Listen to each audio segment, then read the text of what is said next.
តោះមើលរបៀបចិត្តផ្លែរលឹកយកគ្រាប់ចេញងាយមានអីបាទនេះចិត្តបែបនេះមកយើងចិត្តពុះវាជា2អញ្ចឹងមកអានេះខ្ញុំយកមកចំហៀងចិត្តសិនយើងកាត់វាជា2ណាហើយយើងចិត្តអាសបកខាវនេះចិត្តចេញឲ្យអស់ចឹងមកហើយយកអាសនេះចេញទៅព្រោះវាអត់ឆ្ងាញ់ទេវាអត់ផ្អែមទេនឹងជូរយើងយកវាចេញអស់មកយើងពុះចំកដាល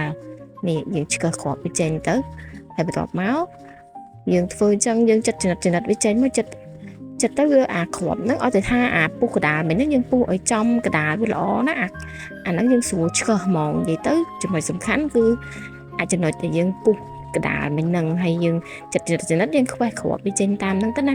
នេះតែប៉ុណ្្នឹងយើងរួចរាល់ហើយស្រួលញ៉ាំមែននៅផ្ទះមានក្មេងៗអីគាត់ស្រួលញ៉ាំបាច់ខ្ជាក់ញ៉ៃ